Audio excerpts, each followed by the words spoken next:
नमस्कार, आप सभी दर्शकों का रिपोर्टर पोस्ट में स्वागत है। और जहां एक तरफ बजट सत्र चल रहा है तो कई सारी उम्मीदें जो है वो अभ्यर्थियों को यहां पर बजट सत्र को लेकर के है। लगातार इसको लेकर के अभ्यर्थी अपनी आवाज बुलंद कर रहे हैं कि सरकार आखिर किस तरीके की नियोजन नीति लेकर के आई है। कैबिनेट में नियोजन नीति को लेकर के जरूर यहाँ पर प्रस्ताव पार हुए, लेकिन अभ्यर्थी अभी भी समझ नहीं पा रहे हैं कि आखिर सरकार किस तरीके की नियोजन नीति लेकर आ रहे हैं। हमारे साथ इसको लेकर के बात करने के लिए जेएमएम के नेता मनोज पांडे जी मौजूद है। हम लोग सीधे इनसे जुड़ते हैं और इनसे जानेंगे कि आखिर सरकार क्या कुछ इसको लेकर के कर रही है।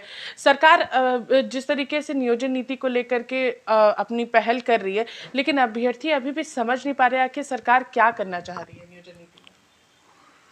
देखिए, नियोजन नीति जो बनाई गई थी सरकार के द्वारा, उसे भारतीय जनता पार्टी के नेताओं ने, खुद नेता जो उनके थे, वो हाई कोर्ट में याचिका दायर करके उन्होंने उस नियोजन नीति को निरस्त करवा दिया। उसके बाद एक संवेदनशील मुख्यमंत्री की भूमिका नजर आती है। कैसे एक मैकेनिज्म तैयार करके युवाओं से उनका राय और मशविरा करके उनसे सलाह लेकर एक नई नीति की परिकल्पना के आधार पर उसका निर्माण किया गया। उनके सुझावों, उनके सलाह को बहुत तवज्जो देते हुए कि हमारे युवा चाहते क्या हैं, किस तरह की नीति बनाई जाए जिनसे उनको फायदा पहुंचेगा, और उसी तर्ज पर नई नियोजन नीति बनाई गई है, कैबिनेट से पास हुआ है। उसमें उन बिंदुओं को हटा दिया गया है जिन बिंदुओं को पर हाईकोर्ट की आपत्ति थी। हालांकि उस नियोजन नीति से बहुत लाभ होता झारखंड के युवाओं को, जो झारखंडी मूलवासी हैं, झारखंड के रहने वाले। लेकिन ये इनके प्रकरण भारतीय जनता पार्टी ने अपने एक बहुत ही मैं बोलूँगा कुत्सित राजनीति, यहाँ के युवाओं को रोजगार देना नहीं चाहती। क्योंकि आपने देखा होगा पूर्ववर्ती जो सरकार इनकी थी, अपने पूरे 5 साल के कार्यकाल में एक भी जेपीएससी नहीं करवाना इस बात का उदाहरण है। हेमंत सोरेन जी की सरकार कटिबद्ध है, प्रतिबद्ध है। कोरोना के संक्रमण काल के बावजूद कई एक रिक्तियों को भरा गया है और कई एक रिक्तियां अब बस बहाली होने की कगार पर हैं। लेकिन विपक्षियों की मंशा है कि कैसे हम रोकें और सरकार की लोकप्रियता को कैसे हम खंडित करें, कुंठित करें। लेकिन वो अपने मंसूबे में सफल नहीं होंगे। इस बार जो नियोजन नीति बनी है वो पूरी तरह से फुल प्रूफ, उसे कोर्ट में भी ये लोग चुनौती देंगे तो इनको कोई फायदा नहीं होना है। निश्चित तौर पर झारखंडी जनभावनाओं के अनुरूप जो युवाओं ने सलाह दी है, जो फीडबैक दिए, ये बहुत बड़ी बात है। 50,000 से ज्यादा युवाओं के संपर्क में आकर उनसे राय मशविरा कर उनका ऑडियो मैसेज लेकर बहुत सुनियोजित तरीके से मुख्यमंत्री महोदय ने दिखलाया है अपना कि मेरी प्रतिबद्धता क्या है।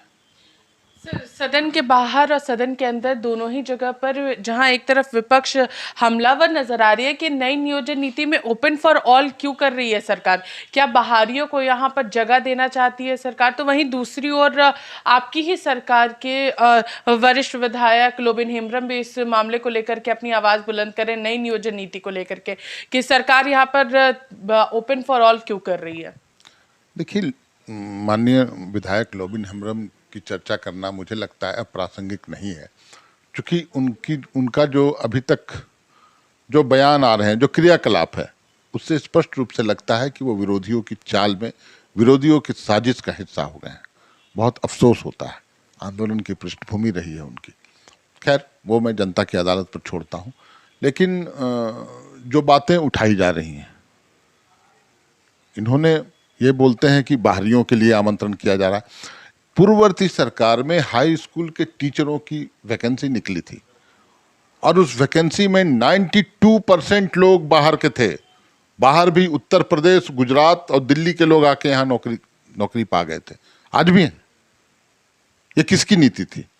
झारखंडी युवाओं को वंचित किया गया उनके अधिकारों से पिछली सरकार में। इस बार वैसा कुछ नहीं होना है। 32 के खतियान आधारित नियोजन नीति ही रहेगी, ये बात तय मान लीजिए। हाँ, उसमें जो क्लाउज थे, जैसे एक 10वीं 12वीं की परीक्षा अगर आप बाहर किसी स्टेट से करके आते हैं तो आप योग्य नहीं रहेंगे, उस क्लाउज को हटाया गया है। और भी कई एक फीडबैक आए थे युवाओं के, झारखंडी युवाओं के, उनसे फीडबैक लेकर उसी आधार पर नियोजन नीति बनाई गई है। यानी आपने यहाँ पर स्पष्ट किया कि 1932 खतियान के आधार पर नियोजन नीति रहेगी और साथ ही साथ ओपन फॉर ऑल जो 40% बताया जा रहा है वो नहीं रहेगा। देखिए, ओपन फॉर ऑल नीतियां बनती हैं, उसमें हो सकता है कहीं कुछ छिद्र दिखे लोगों को, जिसमें लोग बाहर के लोग पेनिट्रेट करने का कोशिश करें, लेकिन ये सरकार की जवाबदेही है। उस जवाबदेही को बखूबी निभाएगी ये सरकार। एक भी बाहरी व्यक्ति की नियुक्ति नहीं होगी। तो एक भी बाहरी व्यक्तियों की यहाँ पर नियुक्ति नहीं होगी और जिस तरीके से इनका कहना है कि 1932 खतियान आधारित यहाँ पर नियोजन नीति सरकार बनाएगी और बहुत जल्द इसको लेकर के तमाम चीज़ें जो हैं वो सभी लोगों के समक्ष आएगी, क्योंकि बजट सत्र चल रहा है और जिस तरीके से तमाम मंत्रियों नेताओं ने कहा है कि बजट सत्र के दौरान नियोजन नीति को लेकर के चर्चा भी होगी और कई सारी चीज़ें वहाँ पर स्पष्ट हो जाएंगी। तब तक के लिए बने रहिए रिपोर्टर पोस्ट के साथ। मैं पूजा, नमस्कार।